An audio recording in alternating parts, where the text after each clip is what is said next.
Hello and a very good afternoon to all of you watching out there. And I know it's been a while since we've been doing this, and it's been a short break that we haven't seen you. So I'm really excited to be back. And as usual, I have a very special guest with me today. And for those of you who have been new to this platform, let me tell you a little bit about myself and what we are doing this month. I am Dr. Diksha Batra, the pain free dentist, and we are on a mission to make your 2021 a memorable year. We've all been through so much in 2020, and it's time to leave all that behind and adapt a new approach. I think 2020 left us disempowered in some sense. So, all this month, we are bringing to you some empowering choices that are going to allow you to carve out the year, probably one of your best years yet in 2021. So, join us on the Learn Painfree Dentistry group or on my page where you can see these regular updates.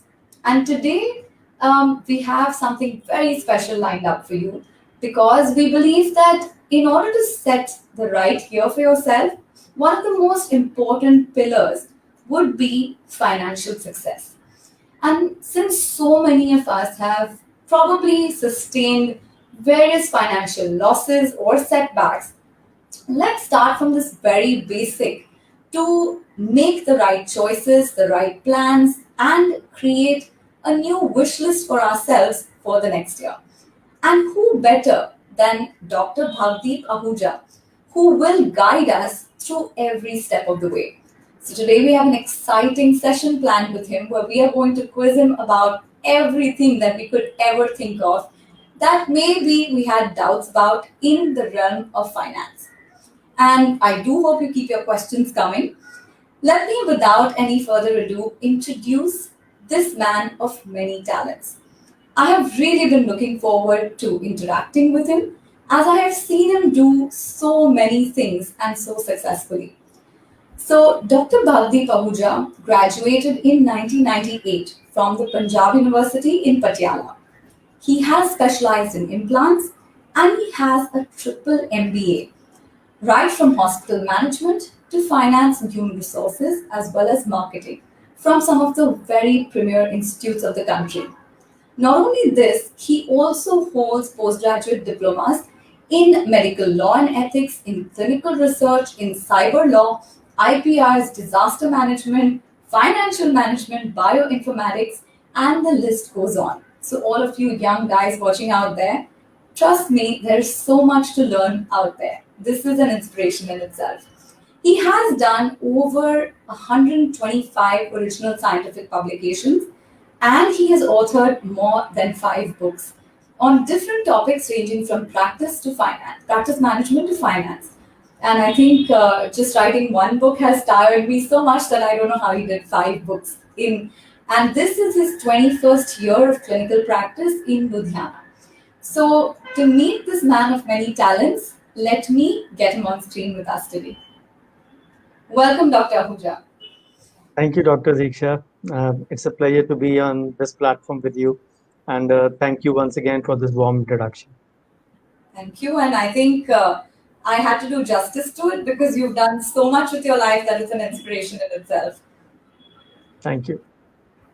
Great. So I always start with this question for all our speakers on this platform that how has 2020 been for you and how has COVID treated you?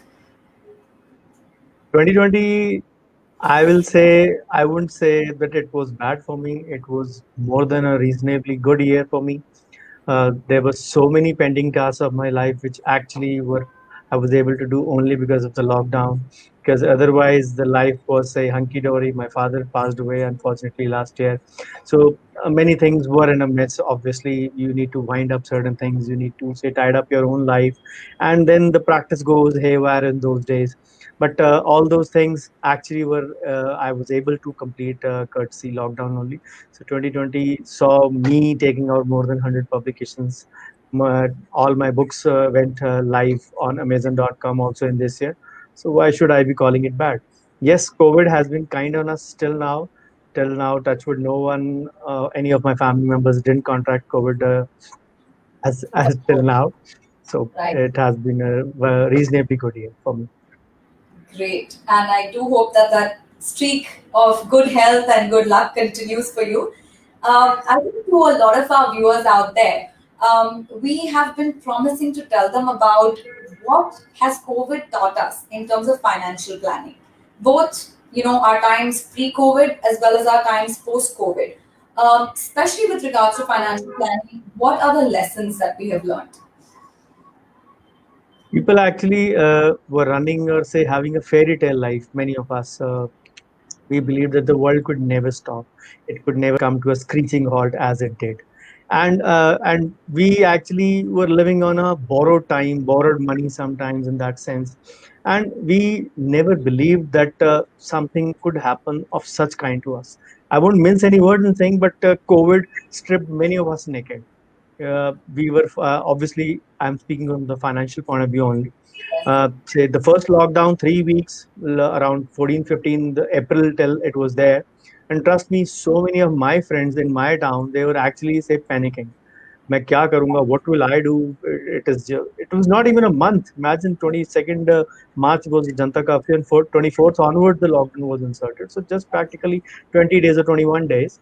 And they were actually like, मैं कब clinic जाऊंगा? I said, even if you go to clinic, you're not going to have patients. Such is the panic all around. You're not going to have any patients.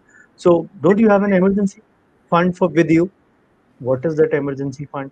People didn't have a notion of that only. That and then many of the people actually say took my advice and had been investing in my say with the help of the say education I've been giving them in my WhatsApp groups.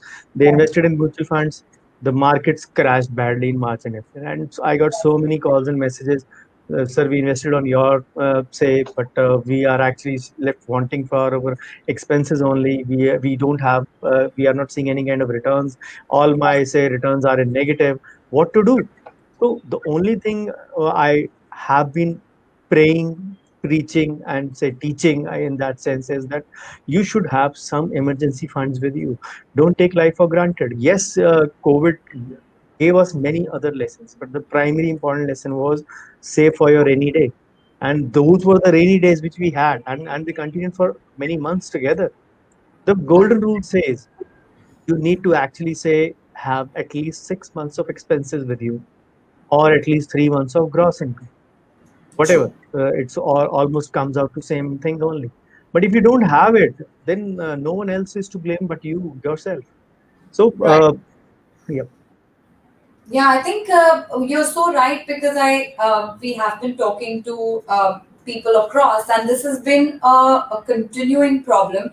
And I think it's strange how we all lived in denial because just like COVID, it could be some sort of accident or some sort of disaster that could hit us individually. The only good thing about COVID was that it happened to everyone, so it unified us in that sense. But like you rightly said, it also brought to the forefront the fact that how could we all be living in this fallacy that we would someday not be able to go to the clinic, right? So I think if a contingency fund is all we take back from COVID and start investing and working towards saving that, that would be a great takeaway for all of us. It's easier yes. said than done, of course, because saving is something that we'll come to, which is always hard for us as dentists or even as people to do, right? And I was also observing the fact that because of COVID, so many of our expenses in the clinic have grown so much that saving seems like a far dream. So how do we kind of set our treatment prices? And this is again one of those common questions I have covered in my lives even previously and got opinions from other experts as well and given my own. But what is your take to say that, is there a formula that we can apply? Is there some sort of quick hack which tells us that this is the ratio between expenses and treatment for our clinics, treatment prices for our clinics? The only thing I believe is that we are all say affected by the great Italian professor Wilfred Pareto's principle, the Pareto principle of 80-20, which we call as. It affects us in all spheres of life. And For practice also, I always believe my marketing book says three aspects. Number one, KYS, know yourself. The second thing is KNP, know your patients. The third Right. thing, KYSCA, know your source of income coming in from your clinic. You might be a periodontist, but your primary source of income may be from Crown and Bridge. So you need to analyze what actually is your source of income, or what Right. exactly, or say what actually is putting in, or say flowing in the 80% of revenue in your clinic, and accordingly raise those services by 25 to 30%. That is what my formula is. Those services which actually sell, we actually do the reverse. We either increase 10 to 15%. You will not be actually say getting a return out of it in that sense. If I you increase it proportionately in those services which are giving you revenue, you will be able to balance out the same fund which you were carrying home, or maybe carry back home later, and also compensate for the say increased expenses courtesy COVID, which we all have to do for true. our safety, for patient safety, and also for public display of say sterilization, PDA, not PDS, PDS in that sense. So public display of sterilization is also equally important in that Right. sense. So we need to do that also. Again, those PDS is a different aspect, but for primarily for our own health and for our patient's health, we have to do all those things. We can't escape from away from that. So what does that mean? You are actually going to have more expenses come what may. So you Absolutely. have to compensate it by increasing your charges.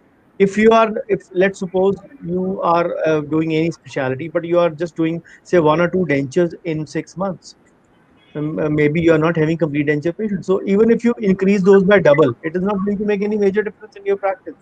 So those services which you are doing maximally. So remember that third step I told you for marketing. Know your patient source of income, or know your source of revenue which is flowing in. And I have a whole series of the same how to raise your treatment charges published in Dental Tribune as well in June, July. Right. I wrote it this year only. So this is in a series of 5 articles. You can search Dental Tribune South Asia. Dr. Ajib Chitgupta is the editor for that. So Right. the articles are there too if you want to go in for deep understanding of that thought process which I just told you. Great. And I think you very rightly mentioned, because I feel for even the patients watching us out there, they have to understand that we are all struggling to survive. I think it's a myth that, we dentists make a lot of money, especially in COVID. I think all our patients will vouch for it that the kind of things we've had to upgrade to for our safety and theirs, and the daily disposable costs that we are sustaining have gone up so much that whatever profit margins we even had despite our increased overheads are very slim, almost not justifying why we are practicing at this point, right? But of course there will be better times, and our patients are supportive. For many of us, we've seen that our patients are supportive and understanding of it. Like, I'm seeing a pattern in my clinic that my patients don't question me about charges, because we are giving them that much more value, and they feel safe and secure.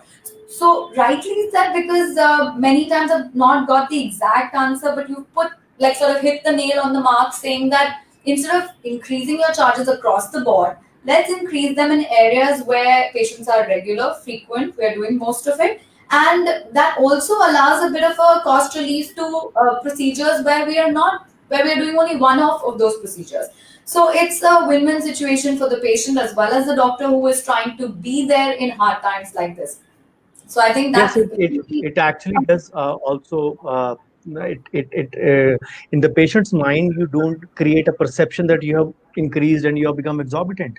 You will be exactly actually say doing all those things which you are doing in plenty already. Then right. I've given different scenarios that of course we are not going to have the same income uh, if there is 25% fall, 33% fall, 50% fall in your income. What will be your carry home revenue in spite of that if you increase your charges in the way I have given in that formula?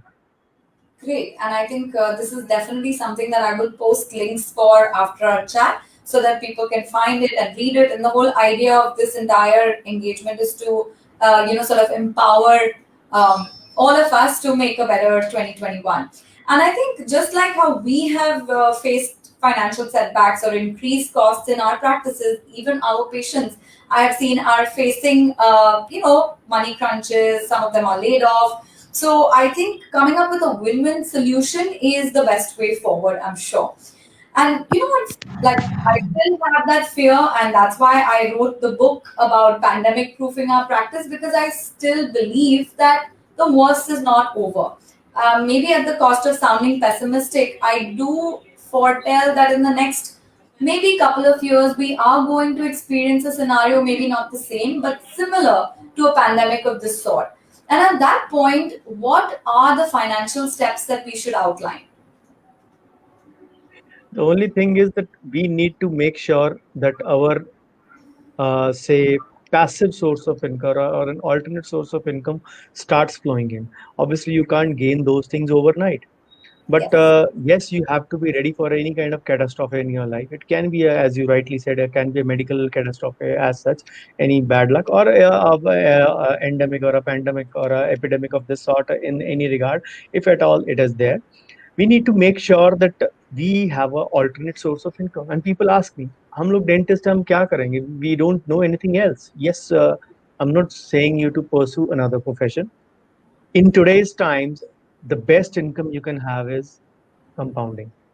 Yes. Compounding is going to be your passive income. The money flowing in. Yes, if you start doing those things regularly, if you start investing money regularly, certain amount of income will start flowing in.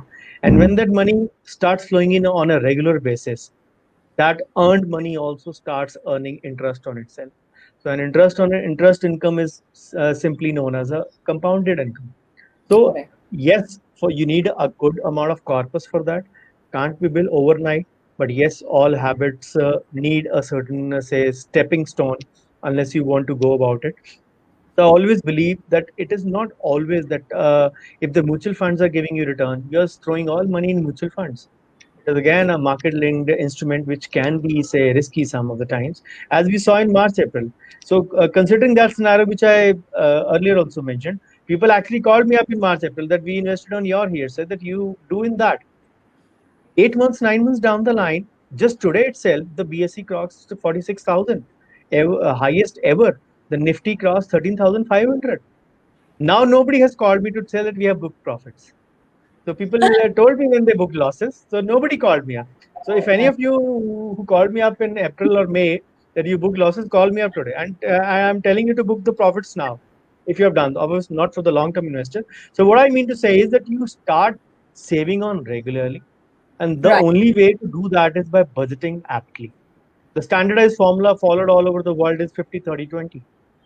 Right. 50% goes to your say needs, 30% goes to your wants, 20% goes to your say retirement investment planning. I also call that as alternate rip, Right. alternate retirement investment planning before you actually rip or before you actually rest in peace. So Right. do the alternate rip before you actually rip in peace, rest in peace. So that is the aim for that. Now the thing is that we need to understand. Yes, thanks to COVID, I will say thanks to COVID, of course, the 30% section has limited a great deal. We are not dining out much. The multiplexes are not having any movies. We are almost postponing our, say, vacation plans. Or if True. at all we are going to a nearby location, which is not True. costing us that much as it used to cost us pre-COVID.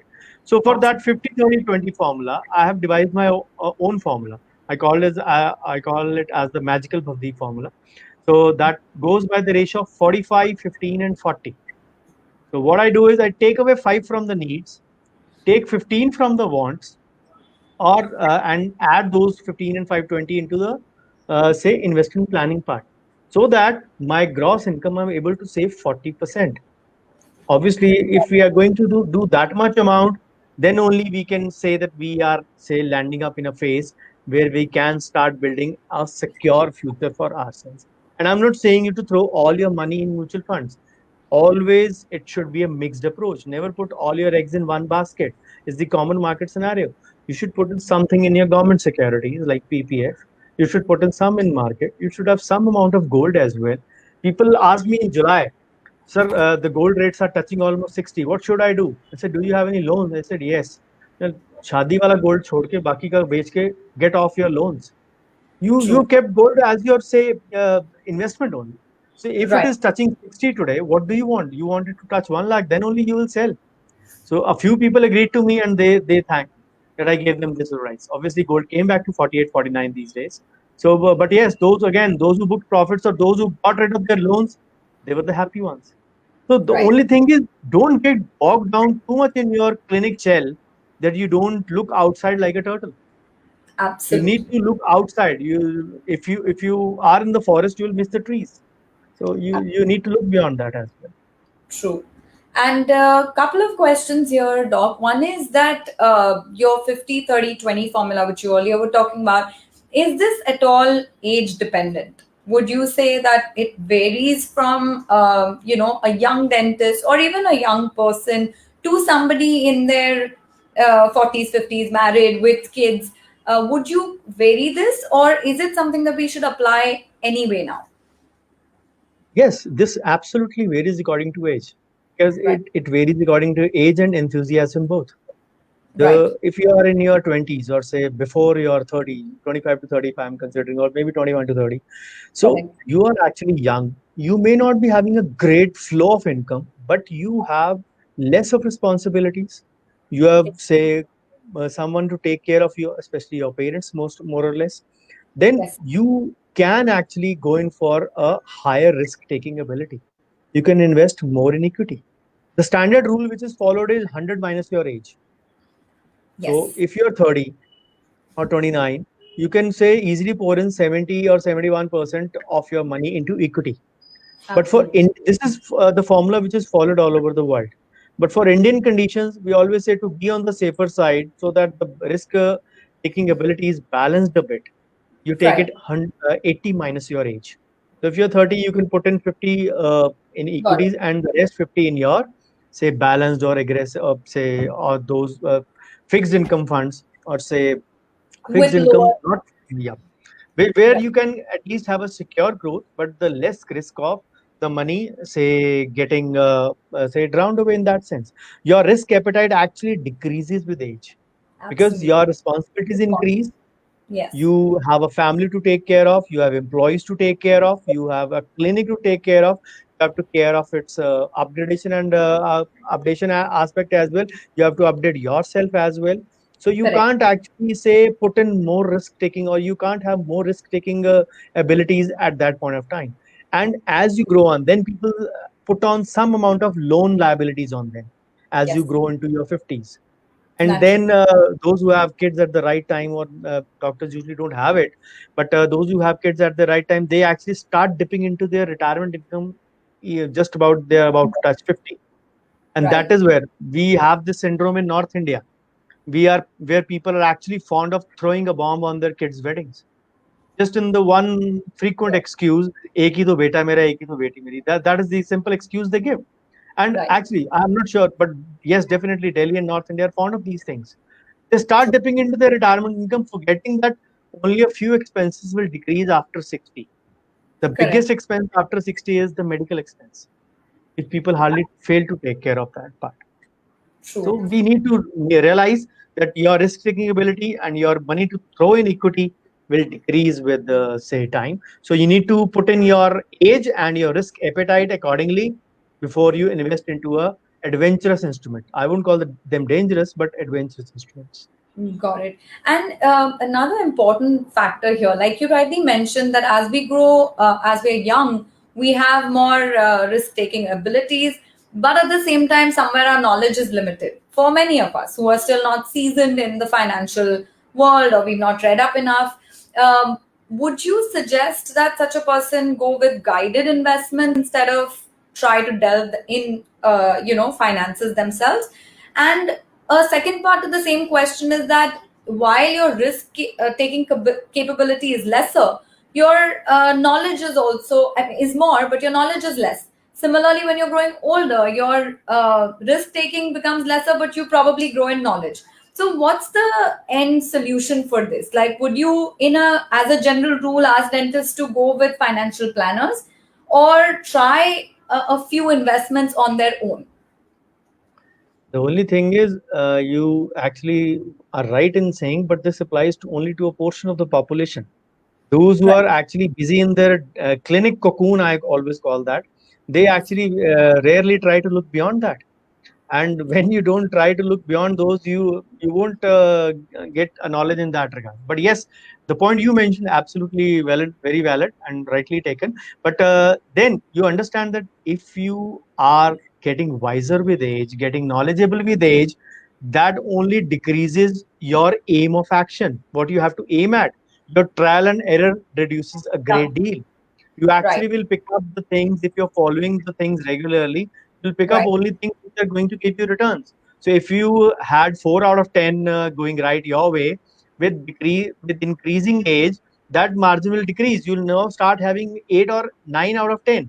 But yes, for a starter who is not willing to put in great amount, you can start on your own, learn on your own. But if you are somewhere in the middle of the road, always take the help of a specialist who'll Got guide you, and yes, with a continued, say, I'll say continued dental education in that regard, or a CD kind of a thing, you can develop a knowledge. And obviously things can, there will be a point of time when you will no longer need that. But a professional advice is always a welcome, big welcome.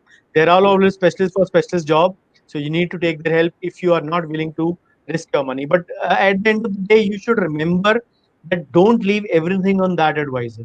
Agree. Either work in unison or work on your own. That is my advice. If you leave Got everything on him, मैं simple एक भाषा में एक line में कहता हूँ, अगर आपको आपके पैसे का दर्द नहीं है तो किसी थर्ड पर्सन को उसका दर्द नहीं होगा. That is Very, the only very, thing I can say. very true. And I think for the people who are sitting on the fence and still in their clinic cocoon, as they call it, and even I've experienced that we get so involved in our clinical practice that money, which is the main thing that's fueling our practice, is something that we don't bother growing. We want to go after the next best treatment or the next full mouth rehab, but we probably don't know what happened with all that money that we earn. So it's important that, especially starting young in the world of investment and learning, it becomes really important that we acquire this knowledge or get the help that we need so that we are setting up a great financial foundation for ourselves, because it's a life skill that I think we need throughout, whether you're a dentist or any other professional who is generating a certain amount of income. And this brings me to the question that I heard about a lot of people who were either scaling up or new practices which were opening, someone who had just stepped out of college. They wanted to know that should they be even opening? Like they were stopped in their tracks because of COVID. And, what is your advice to these people? See, those who were sitting on the fence will say they were almost ready to open in March or April, maybe in the coming summer, which passed Correct. away in 2020. So Correct. I call that actually say blessing in disguise for them. They actually had all those, say, requirements which are needed to be met, the ventilation aspect, the rearrangement aspect in the clinic. They need to Right. actually have a look at that again, because once you shift with full decor and decorum, you can't be doing those digging things again.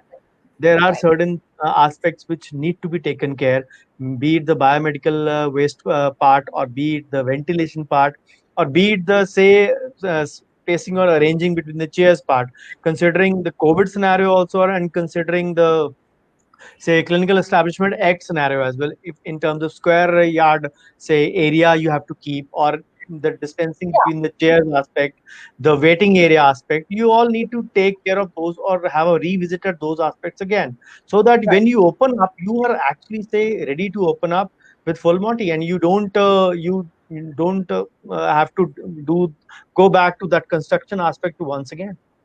Absolutely. I think in fact, I dedicated a whole chapter in my book for this. Chapter 5 is all about, designing your premises or redesigning your premises, because all of us have to get COVID compatible in that sense, because be it COVID or be it all the 100 transmissible infections that we're dealing with every day, I think all of these clinics were probably blessed in that sense to be able to restart with the right parameters. But the question really becomes that what should their financial plan be? Should they be going all in? Should they do it in a phased manner? How should they limit or, how should they plan their expenses at this stage from a day to day perspective? The only thing is, some of the new clinics actually say indulge in bargain deals, or say getting a good buys, or getting, say, hefty consumables for their clinic. I'm not Right. against their armamentarium, which is an asset, which is Yes. not going to say expire in any way. But those Right. consumables, they should actually limit their spends in that, because the basic disinfection or say sterilization thing, that will be the paramount thing. But what will be the consumable, they actually need to sit in and analyze if they have not done that prior. I always there is a whole say uh, new full chapter I've written on that, but never ever open your new dental clinic in a rush. So there are a lot of aspects you need to take care before you open up, and Right. you really need to ascertain what your target population. As I said, know your patient. The second aspect was that after knowing yourself, so you Right. need to know that what area or what population houses in your area. Are they the salaried ones? Are they the business class? What is their return? And I've been to places like Jammu. One of my friends were practicing over there. I had a lecture about 4 5 years back. I Right. went there after my lecture to meet him. I said, "Doctor साहब ऊपर गए हैं खाना खाने." He had a residence upstairs only at the first floor. I said, okay. So when he came down, so I asked him, कितने बजे तक काम करेगा? यार 3 या 4 बजे तक ओपीडी करता हूँ. He said 3 or 4 a.m. in the morning. I said a.m. in the morning. So there are places like Kalyan also in Mumbai where the OPD says is there till 12 o'clock or 1 o'clock in the night. Even at a few places I've been there in Navi Mumbai. So True. the primary population is all the office going population from 9 to 6 or 9 to 5. So you need Correct. to ascertain that what your population you are going to get, what are their chief complaints, what are their problems, what are your returns going to be, irrespective of what your specialty is. You need to judge the patient. You can't. Right. I've seen many specialists doing general dentistry throughout their life. They True. can't help. They had that kind of category of patients. Absolutely. The target group identification is the primary important thing. After you know yourself, what you all can accomplish in your practice. True. And what I would like to understand, even for me as a practitioner for over 12 years now, what is this healthy expense to earning ratio? Because we talk about, running a successful practice. Like you rightly said, as a specialist, success can be in the form of, the kind of procedures you do or the kind of patients you treat, or maybe just having a financially healthy practice. Now, would you have a formula or a ratio to explain to maybe someone who's even started well before the pandemic or just after the pandemic, that what is this healthy ratio that we can adapt so that we are not financially sick in our practices? Again, this ratio varies from the size of the clinic. For a smaller clinic, the expenses can be in the ratio of 35. For a medium level, from 40 to 50. Right, For a settled one with say higher workload and maybe higher expenses as well, in the range of 50 to 60. But I call the perfect ratio between 40 and 50. If you are able to limit your gross expenses between 40 to 50 maximally. Gross income means the total collection of your practice, and 40 to right, 50 expenses mean, let's suppose you are having 2 lakh of gross income. So right. anything above from 80,000 to 1 lakh as expenses would be greatly acceptable. Anything Great. less than that, of course, welcome. But that doesn't mean compromising on any of the, say, protocols you are supposed to follow, especially post COVID. The only Got thing is that you have to limit your FOMO approach. We all get impressed by the fear of missing out approach on the Facebook. We all see a lot of cases shared on the social media, and right, predominantly most of them are white lines. I mean the endo cases. So your forte might be prosthodontist, let's suppose, or yeah, periodontics. And right, your clinic income might be also from those specialties, from Crown and Bridge, and from those. Maybe you are having a specialist or a consultant for a root canal, or maybe you are not having much of root canal cases either. It again depends upon practice to practice.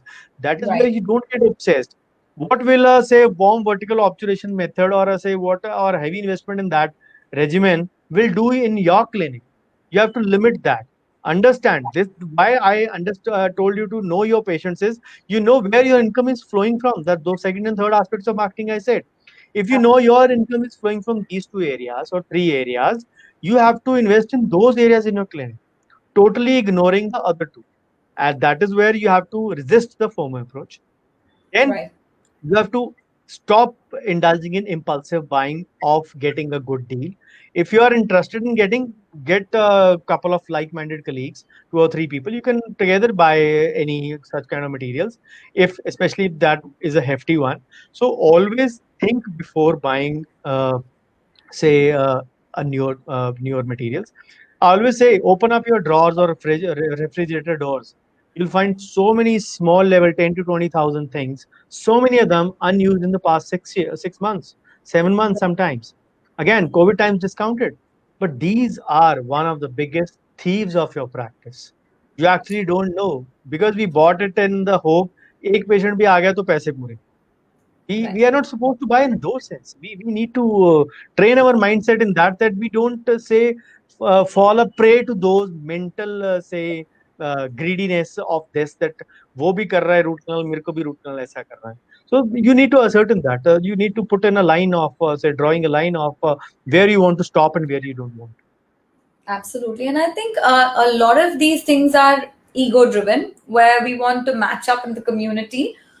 Sometimes we tend to forget about what our patient really wants. And a rule that I personally use is the reason I call myself the pain free dentist is one of the rules I always use to buy anything is to see if it's going to take my patient's pain away.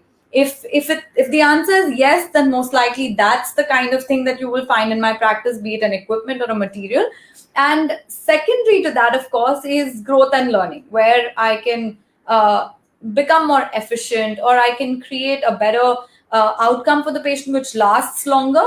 Then that's how I would end up buying it from an economic standpoint. So yes, impulse buying happens, but only when the answer to these two questions is yes.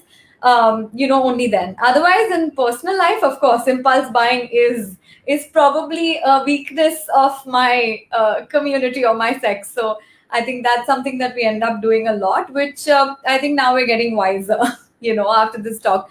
So I would also want to just get your general opinion. Like I've always held the belief that I come from a finance family myself, but I've always realized that as a dentist, I don't have the skills to be a great financial planner. And I think that's a general majority of our community, barring some exceptions. So, the reason why we have all these people watching today also is for the fact that all of us yearn to learn more about financial planning and management. What could be those key steps that we can take? For women especially, if you want to ask. Yes, of course. You could tell us for both sexes. That's fine. It's okay. I can tell for both. The only thing is that impulsive buying is inherent in nature. You need to really putting a curb or putting a stop is sometimes not in your hands most of the times. And when you enter a shop or you want to indulge in something, you can obviously go about that part. But you need to actually realize that there are certain aspects. Why I'm saying you to curb over your say clinic impulsive buying or what do you achieve by putting a curb on your wants. Obviously we are not no one to choose. COVID helped us actually a great deal in curbing our wants because again there is one aspect I always say.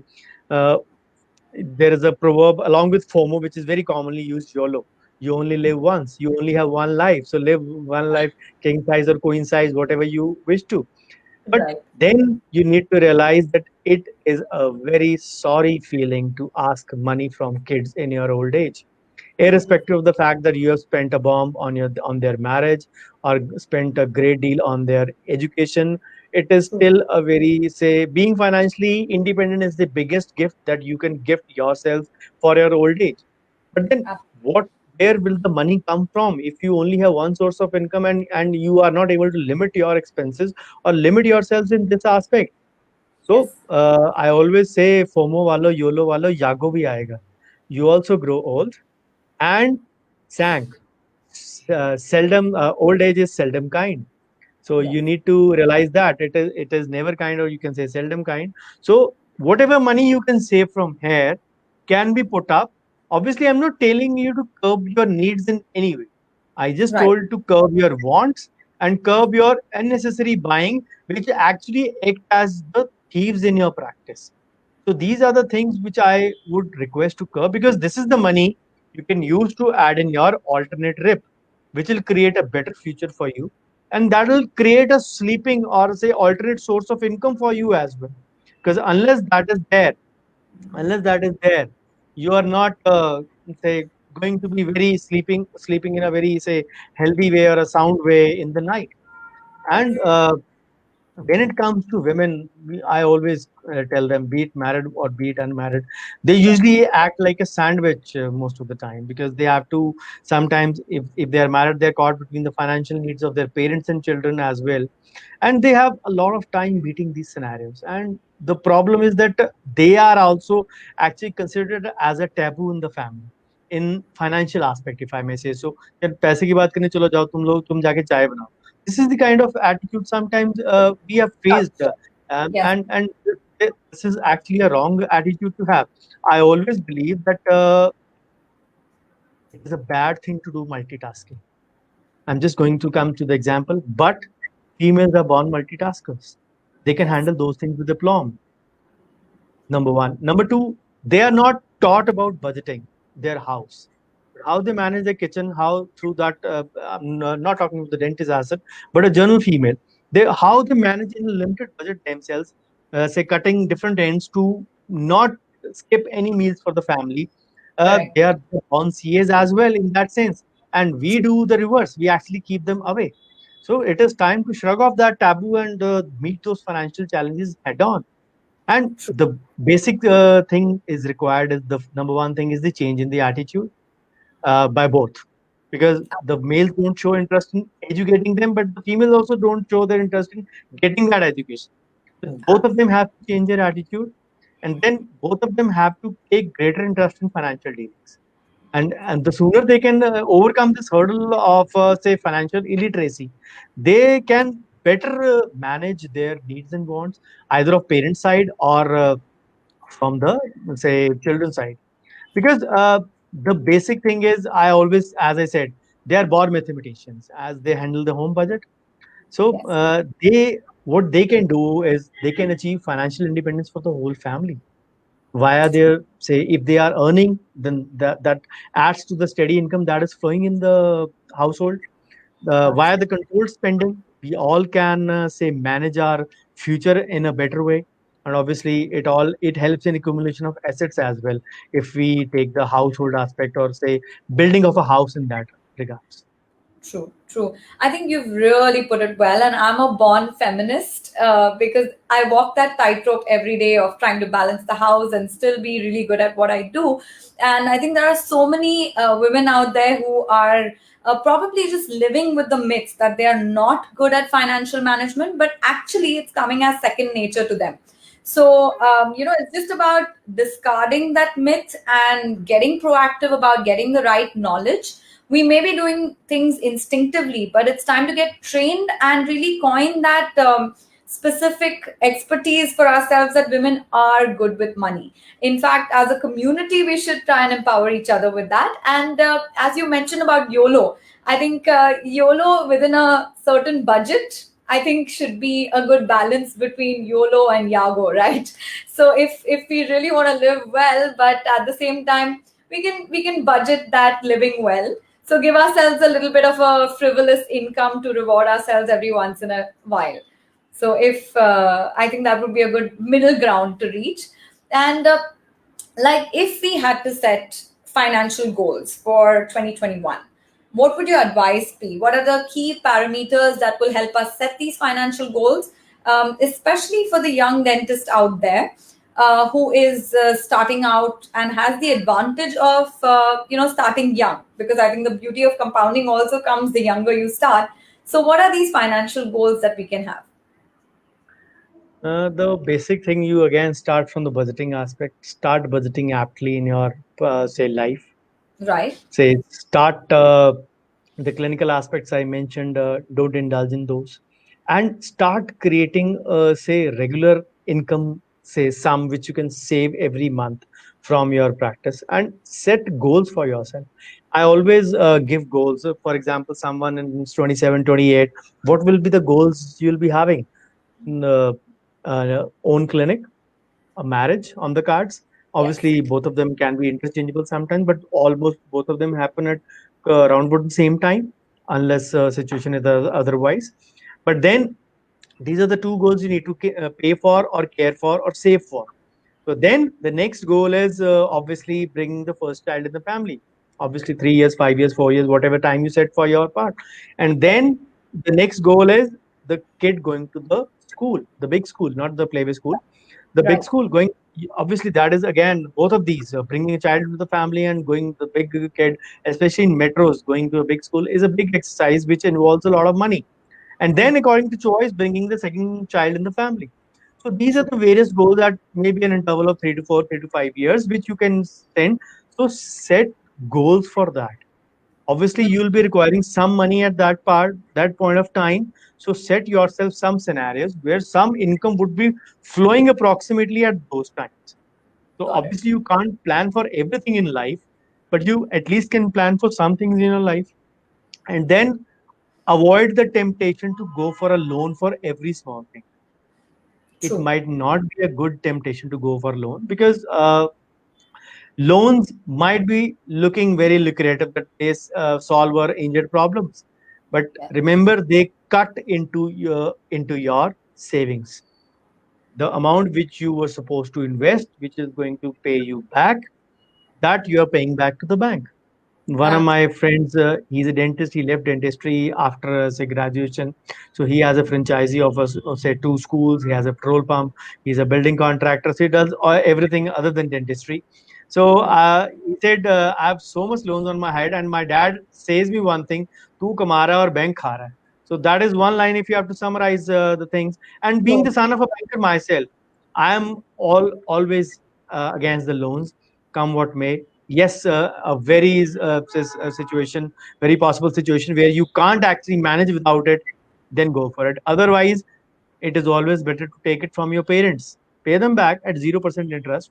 Obviously, you Got won't be paying them an interest, but that is the scenario. That is for what for your relatives or your families is for. Avoid going to the bank for every small requirement. That is got it. one thing. And saving should not be a burden. It should be a habit for you. And Robin Sharma says if you have to develop a new habit, you have to do it for 21 days. I say you have to do it for 63 days minimum. So do it for 63 days and it becomes a habit. So remember, these are small little things which, when used in unison, will actually lead you to a better future and a secure financial life. Got it. And in if we have to take a loan in proportion to our income, what do you think is a safe percentage that we can actually comfortably say that I can take this much of a loan? Because sometimes we over leverage and we end up really being slave to those loans, almost earning and spending the same. The upper limit is again as I gave you my formula 45, 15, 40. So Right. that 40% either goes to your savings or go to your loans payback. You can't Got be cutting from your needs and wants, of course. Of course, you it. can cut down your wants to put in something amount in your alternate RIP, but don't cut from your RIP. So a minimum, say, good ratio is 15 to 25, but the maximum should never cross 40% of your gross income. Sounds Gross good. income is the total collection of the month or Got total from the year. If you we talk of the figures in annual only. Let's suppose at 40,000 your annual income is 4,80,000. So Right. or let's round it off to, let's say, 5 lakhs. So that loan what you're paying back maximally should not be more than 2 lakhs in a year. So roughly divided by that, you can get to 15 to 16,000 per month Got maximum. got it. And So that is the way.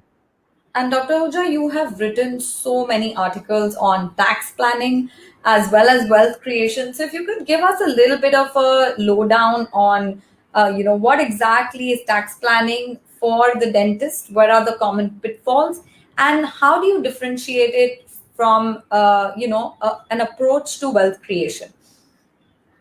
See, I always call a step ladder approach. Wealth creation, if we talk in that sense, is at the 10th step of the Ladder. that step ladder. Yeah. Yes. So if that is at the 10th step, wealth creation, the tax saving sits somewhat at the third or the fourth step. Got it. People want to reach wealth creation, they have to cross the stage of tax saving. Right. Now, I'll give you a few numbers if you are ready to digest them.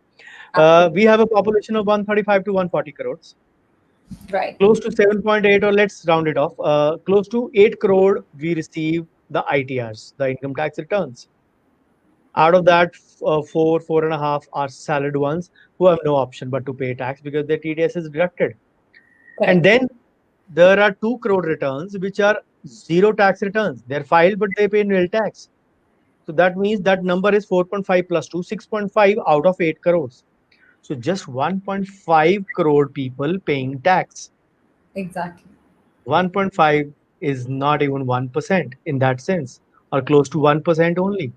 Right. Those were carrying the load. Obviously, if I add the salad people along with that, now the basic section of tax saving is ATC, which gives you 1.5 lakh if you invest in PPF, mutual funds, Sukanya Samriddhi, senior citizen saving deposit, and number of options in Right. ATC. You can put in 1.5 lakh Right. in that. Overall, if you speak, there are different avenues. You can save up to 2.5 lakhs, close to 2.5 lakhs, if you want to save tax fully for a self-employed. For a salaried guy, this number is close to 3 lakhs. Those who have attended my sessions, they know these numbers, how I give a breakout of that. So True. now the real shocker comes in this format. Close to 70% of people who file their ITRs do not invest fully under Section 80C. So those who are filing their returns, 70% of them are not even using 1.8 or 1.5 lakhs under 80C. What Right. does that mean? What does that mean? That means you are not reaching even the third or the fourth step. How will you reach the 10th step of Thanks, wealth sir. creation? So Exactly. then you need to realize this aspect, that you can save only in white. You can grow only in white. There are nil avenues. I give a lot of credit for that to late Mr. Arun Jaitley, uh, who passed away in August 2019. He actually was instrumental in closing down most of the avenues of black money for us. Right. So now you have the only option to grow in white is by investing in those through your own earned income. That is True. where the problem comes. You actually don't show your full income. You As show your though. full expenses, you Yes. don't show your full income. Unless you show your full income, you are gonna say have a very less of profit. And that profit, if you are, say, let's suppose you've shown an income of 10 lakhs annually, I'm talking, your Yeah. expenses are close to say 6 or 7 lakhs. What is your carry home? 3 or 4 lakhs. That is True. 4 lakhs into your profit, which is actually wide. And from that 3 or 4 lakhs, you have to actually live also. Run the whole For house. a Right. normal middle class home, a 50,000 rupees is the normal cost of living, all things inclusive. All your True. bills, grocery, ration, everything inclusive, your kids' fees, if you have school going children. A Correct. 50,000 is a nominal amount. Multiply that 50,000 by 12. 6 lakh is the actually you require to run your life. And you are Right. showing your profit as 3 or 4 lakhs. How True. will you grow? How will you grow if you don't have any money? That only money you can use. So the bottom line is, if you show your actual income, you're showing your actual expenses, but if you show your actual income, you'll have a higher profit, and that profit can be used to buy certain products, financial products, I may say, which Right. can grow your income, and then only you can invest and go first cross the hurdle of tax saving, then go on to the topmost step of wealth creation. Super. So I think that's a page that we take from your book, that, instead of running away from tax planning or learning, it's something again where we may have CAs to do this for us. It's important to become, work in unison with them and learn, the nuances of tax planning, where we can actually make sense of what we are showing and earning and doing. Instead of, I think it's more of a headache to have black income. Again, it's another myth that people have in the country. It's culturally something that we have. So In fact, that brings me to our very important and exciting new section of this entire talk is a rapid fire. And I hope you can answer the questions that we have in store for you. And this is going to be shorter versions, but you have to tell us what's on your mind and what instinctively is what you choose first. So, if I was to ask you, large investment in the clinic or smaller investments as you earn and go, what would what would the comparison be for you, It both pre depends upon the instinctive choice. About pre-COVID. Pre-COVID, whatever I was doing, I'll be still continuing those habits. But right? yes, always better to go in a smaller way rather than putting your large money. Yes, if you're settled enough, practice. Again, depends upon what stage of practice you are. I call newcomers from 0 to 3, then 3 to 10, I call that the middle road ones, and above 10, I consider the settled ones. So if you have a free flowing income, there is no bar in that. Go for the larger one. And yes, especially if that is going to help you in practice. Obviously, by that, I expect that you know your practice very well. You know that that gadget is going to be used in your clinic big time. Yes, go for it. For other ones, for smaller or middle road, I'll always suggest smaller investments in gaps incrementally as you grow. Both before and after COVID, Yes, similar. similar way. But yes, at the limitations I've already mentioned in the broader part before we discuss those. How to actually put a curve, how to actually analyze where you have been faltering or not. Correct.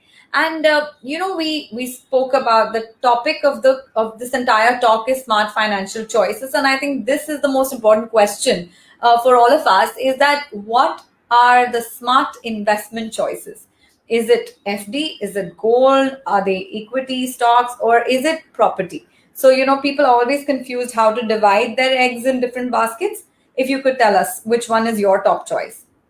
Uh, FD, a big no, a very big no. Those who don't agree with me, they can actually watch my video on YouTube. I always say for FD in today's time, which is giving you 5.5, 5.6%, you're actually, if you have to break premature, your actual carry home return would be close to 2.5 to 3%. You won't believe me, Exactly. I've given the calculation in the YouTube video. So no. Property, if organized sector, yes. If you can afford installments, yes. If it is not cutting into your retirement planning, yes. Unorganized sector, a big no. Gold, yes, partial if you can. Some portion of your investment should contain gold because gold is a good hedge to actually balance out the lower and the higher Correct. part of the investment returns part. Stocks, you can say if you have a knowledge, only then delve into it. Otherwise, not. Anything else you want to ask in this section? No, I think Gold, these are yeah, four, unless for you have FI. a fifth one for our audience to invest in. I always believe that your some portion should go to your fixed investment, like a PPF or a Sukanya for the kids. Always aim for the why do we say that aim for wealth creation, not tax saving? What actually is that? A little portion was left in the last question. If I may just add over here. So let's suppose you are actually having 1.5 limit in your say ATC, Yes. but that is the limit for your tax saving. Let's suppose you put in 1.5 lakh before the 5th of April, uh, the full installment in the PPF. You get the whole year's compounded interest at a good return, whatever you can. But then you want to save at a higher return for a SIP or a, say, equity mutual fund. So have a mutual fund for that purpose. So in a way, let's suppose if you have a 5,000 rupees SIP for say 3 funds, which is actually 15,000 a month. If we annually calculate it is 1,80,000. Right. And add that 1.5 ppf, you get 3.3, 3,30,000. You may be getting rebate on 1.5 only, but you are actually creating a wealth for you in that regard. So Right. always don't always look at that I have to put everything in the market. Always look at the government point of view returns as well. Yes, PPF is at its low now, 7.1%, but the way economy is going, even 7.5%, any investment, if it is giving you tax free, it is absolutely gold in COVID times, especially DC times. These are not after COVID times. AD or True. BC, we are still in DC during COVID times, unless the Right. vaccine proves itself otherwise fully. So we hope That's so. correct. But otherwise, you are not going to do that. So Yeah. you should have some portion of government funds as well. FDs and unorganized property are a big no.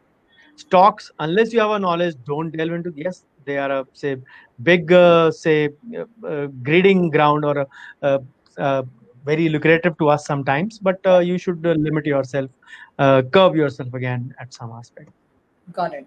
And to ask you, I mean, you have answered this question in the past about loans, but I wanted to ask you whether cash flow versus loans, which means generating your own cash flow or depending on loans. See, I always believe in generating your own cash flow. Being a son of a banker, I'm always against the loans unless it is all avenues are closed for me and Correct. I can't get money out of it. But then people who have stored gold, they can actually use their gold at a lesser rate of interest. Take a gold loan, Got it. keeping your gold as collateral. Or if you have spare gold, you can sell it off and say settle your urgent need. That is the reason we have all stored gold. It is not everything is meant for our kids' marriage. So I give my wife's quote and such. She always says one line: "Put ka put to kyudan sanchay, put saput to kyudan sanchay." This is one again, no gender bias, but that means that if your progeny or child is say is capable enough, so then he or she will earn himself or herself. But if she Right. is not or he is not, then he will Either way, destroy whatever you have earned as well. So that's it is. But then again, this is her methodology or say philosophy. What I actually believe is that being the elder son in my family, my dad did everything for me. So I can't wait for my daughter to get to 25 years of age and then check whether she's capable or not, and then decide whether I should give her the money or not.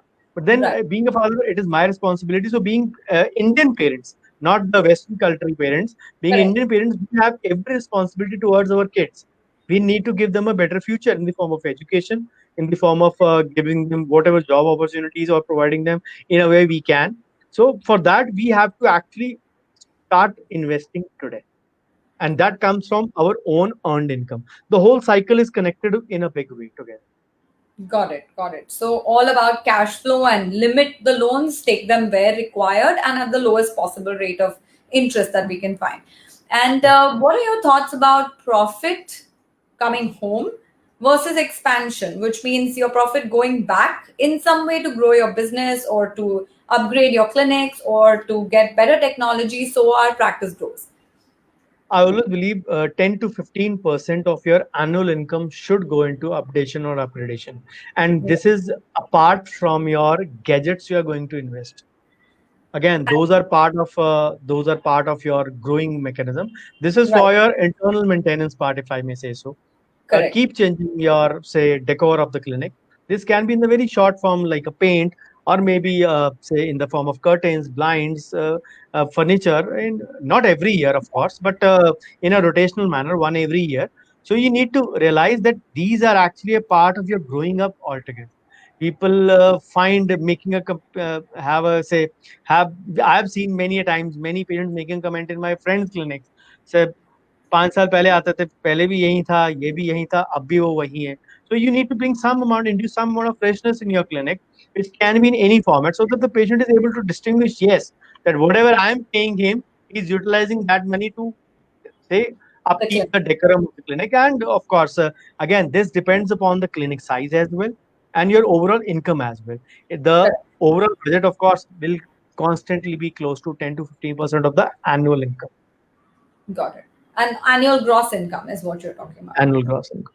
Got it. And I would like to ask you one last question that, what is the right choice between risks versus returns? Like, how do we set the correct ratio at each stage for our own life cycle? Because our priorities tend to change as we grow older. It's different when we are younger. We have touched upon this topic before, but if you could give us a quick, comparison for risks versus returns. Again, as I mentioned in the age part, this depends upon rightly upon age only. So Right. if you are younger in age, you can have the high risk appetite. But again, this can be different with even younger individuals. Depending on them. Let's suppose I'm 30 years of age. and my friend, my colleague is also 30 years of age, but we are having the same income. But I want that let's suppose I have the risk appetite of 10,000. I'm investing 10,000 in that adventurous territory where there is a, say, hope that I can double this money in 2 to 3 years via equity, via small cap funds or whatever. But there is a equal, say, risk of that 10,000 turning into 1,000 in that 2 years time. So that Correct. 10,000 is my risk appetite. Depending on whatever income I had, that will be the percentage. My Correct. friend, my colleague may be having that appetite as 50,000. So that, again, he will have higher returns, but he will also have higher risk potential. So this depends upon your risk appetite, your Correct. age factor also, and the responsibilities around you. Some people marry early, some people have their bigger loans going on. They have a home loan, clinic loan, all those going together. So accordingly, the situation makes them less, say, uh, less hungry in terms of risk appetite. So they True. need to realize that actually that this is one scenario. The age factor and the responsibilities will play a role. But at any moment of time, the risk factor should not cross 10% of your gross monthly income in any case. However adventurous, however young you are in your life. So 10% is that limit that we can Maximum, play yeah. with. That's a maximum limit to stay safe. Because I'm It's sure safe. you receive calls if you start saying 50%, your people will start calling you every day that doctor, you told us to take a 50% risk. So I Yes, think yeah. you're really brave in actually even advising people because it's people are quick to blame, but not so quick to compliment or thank. So True. first of all, thank you for doing this for all of us. And I think even with the rapid fire and the intense discussion on the questions that we've had, we all have gained much deeper understanding on why finances for the next year seem to be a prime focus. And thank you for sharing your time and your wealth of information with us. And Thank please do inform everybody where can they reach you and absorb more of this knowledge. uh, I'm available at my email. All my social media presence goes by my name only, Dr. Bhavdeep, Dr. without any space, dot, or underscore. Dr. Bhavdeep, the name is on the display over here.